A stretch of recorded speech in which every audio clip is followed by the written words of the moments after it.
I used to think becoming legendary meant standing somewhere above ordinary life, somewhere far away from doubt, fear, tired mornings, silent rooms, and all the small private battles nobody ever sees. I thought legends were chosen, born different, touched by fire. But the longer I live, the more I feel that a legendary life is not handed to anyone. It is carved out of them, slowly, quietly, often in seasons where nothing looks glorious from the outside. Because the price is not only hard work, that is the easy answer. The real price is that life begins taking away the illusions you once used to feel safe. You lose the fantasy that greatness will feel beautiful while it is happening. Most of the time it feels ordinary. It feels like waking up and doing the work when your heart is not inspired.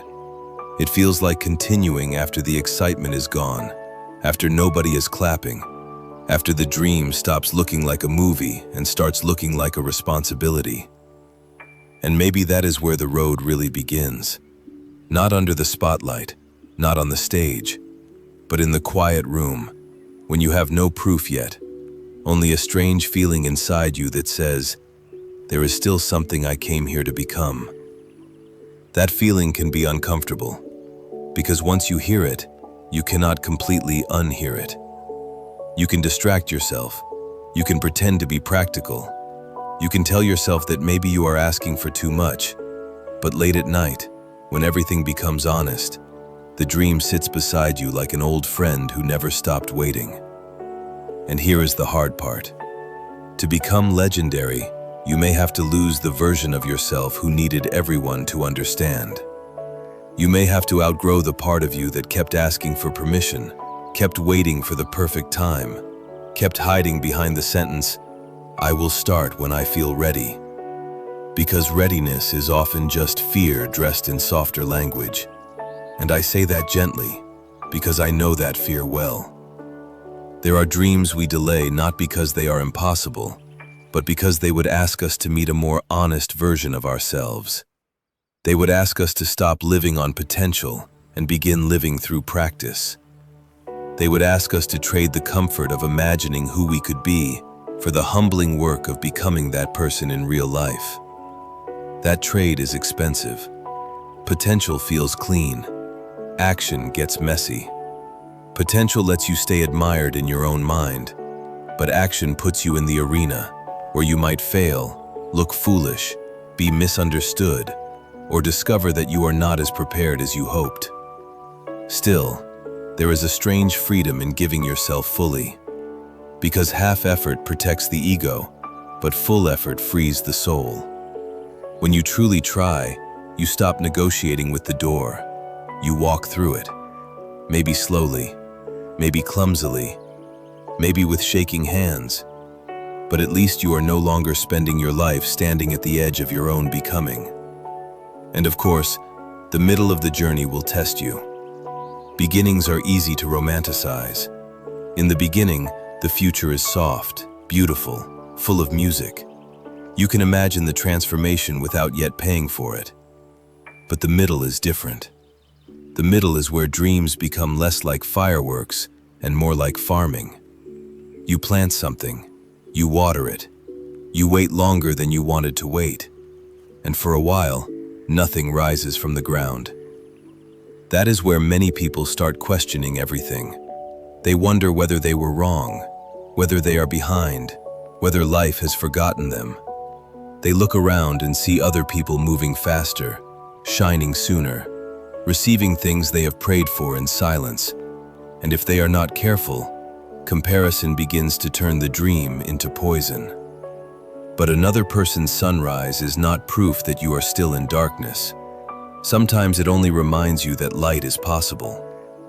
The legendary path asks you to become intimate with your own inner weather, to feel jealousy without letting it make you small, to feel fear without treating it like a command, to feel tired without deciding that you are weak, and to feel unseen without using that as an excuse to abandon the work.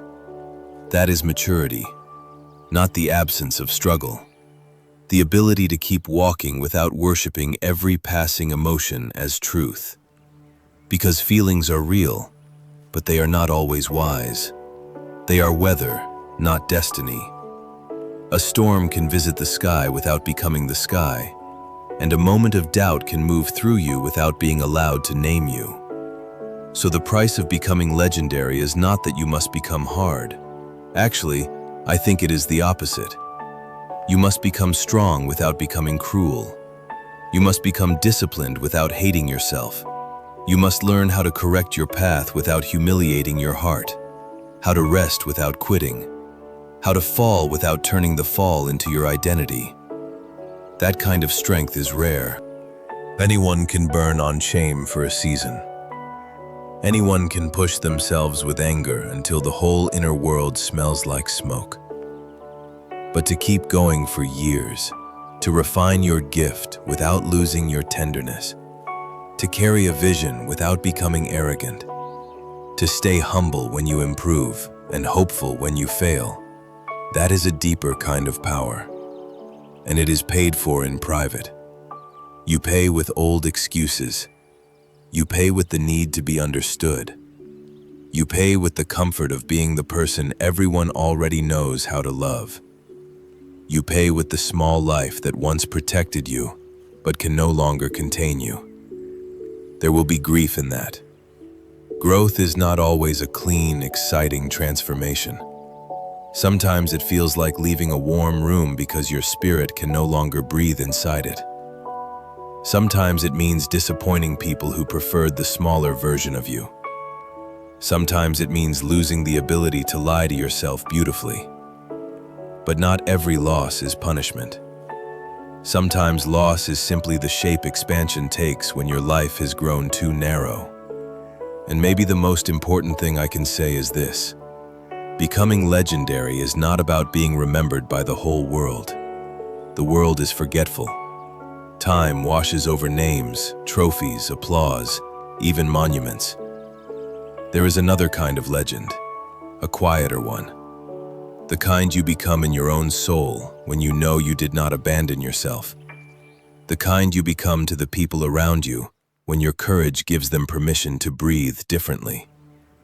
The kind that is built through invisible choices, through private promises, through the way you return after every fall with a little more honesty than before.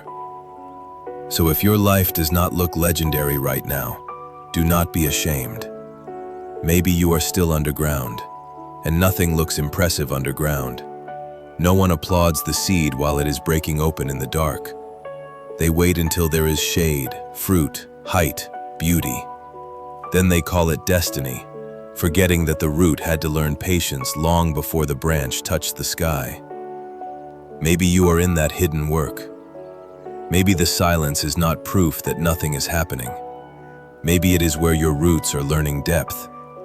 So take your time, but do not disappear. Rest when you need to, but do not build a home inside surrender. Be gentle with yourself, but do not use gentleness as a way to betray the gift that keeps calling you forward. Because the price you pay to become legendary is not only pain, it is initiation. It is life asking again and again, can you grow without becoming hard? Can you rise without forgetting the ground? Can you carry the fire without letting it burn away your tenderness? And if you keep answering with your choices, quietly, imperfectly, honestly, then maybe legendary was never a place waiting at the end of the road. Maybe it was the way you walked when nobody promised you the ending. The way you kept the flame alive when the weather turned cold. The way you became someone your younger self would have trusted. And maybe, in the end, that is enough. Not because the dream became small, but because you became real.